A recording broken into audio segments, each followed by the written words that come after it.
Hi guys, this is AndroidNub, and these are the best casual games of the week. First up is Sonic Dash, a 3D endless runner published by SEGA of America. So like other Sonic games, this game is really colorful. It has the nice Sonic 3D graphics. It is an endless runner, so there's no story or anything. It's a casual game. Very simple controls. Swipe up to jump, swipe left and right to move left and right, swipe down to roll, which also kills enemies. And it goes to just collect rings. A lot of people mentioned in the Google Play reviews that this game has a lot of intrusive ads, but I actually didn't see a single ad while playing this game, so I'm not sure. They're probably there somewhere.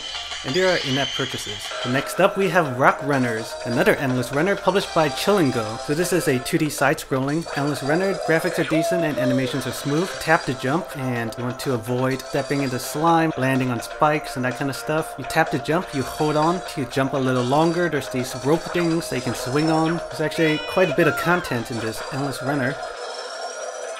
Next up is Hunger Games Panem Run, a 3D endless runner published by Reliance Big Entertainment. This is very similar to most endless runners like Temple Run. You swipe left and right to move in those directions, swipe up to jump, swipe down to slide. There's stuff to collect, and the graphics do look pretty good. It's just this game is fairly simple. Occasionally there's like these shooting target things. Like all endless runners, it's fairly casual, but if you're a fan of Hunger Games and endless runners, you may enjoy this game. Next is Circuit Chaser, a 3D endless runner / shooter published by Vial Games. This game is kinda like an endless runner, but it's kinda different. You control your character by holding onto the screen and moving around. It's actually kinda like a shooter also. So you're shooting like in front of you while you move your character around, trying to avoid obstacles, and can also pick up these power-ups and stuff along the way. It's an interesting game, gets kind of chaotic. Yeah, graphics are decent and it runs pretty good. Like all the other games, it's still fairly casual. Next up is Nakama, a 2D action-adventure game published by Crescent Games. The game has colorful 8-bit graphics. It's actually a pretty cool game. You can move your character left and right with the buttons. There's a button to attack, tap once to hit. You can hold on and release to do a powerful attack. You can also jump and dash in the air. It's action-based, it's actually pretty cool, but the biggest problem is this game is super hard. It's like, I couldn't beat the second boss, and that's not that far into the game. You know, it does require a lot of strategy, but I think I could probably beat him if I played a little longer. Next is Fireman, a 2D side-scroller published by Magma Mobile. This game is fairly simple. You go around spraying water on fire, and there's also enemies that you have to destroy, and some enemies can't die, so you gotta avoid them. Graphics are very colorful, and the game is kind of fast-paced. Basically, you want to collect all these teddy bear things and then reach the exit without dying, and you can also like jump longer by shooting this water from your hose. Next is Star City Tycoon, a 3D board game published by NEXON company. This game's kind of like Monopoly. Not only can you play against single player, AI can also play against real players online, up to 4 different people.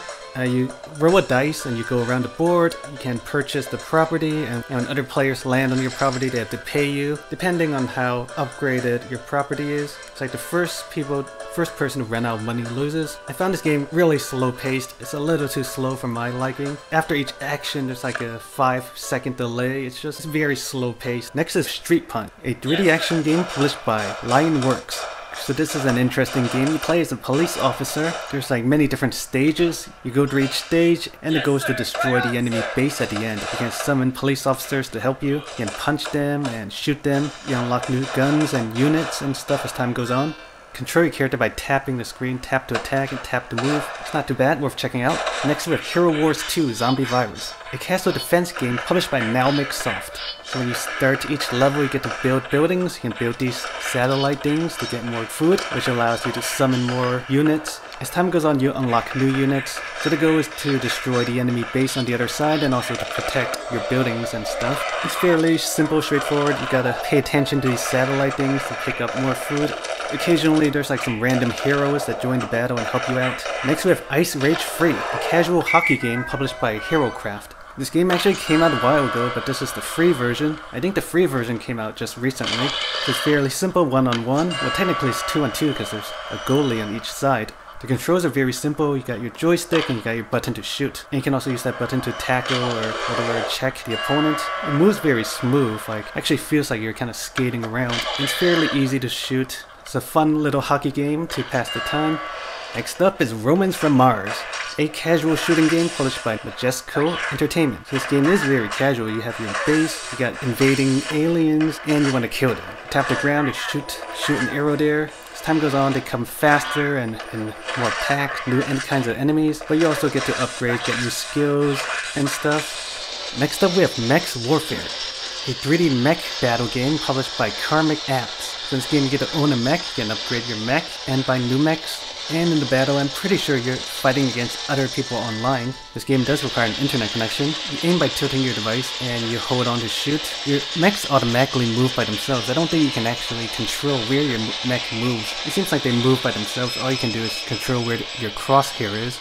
Anyway, that's all for now. Subscribe for more videos. Thanks for watching and have a great holiday.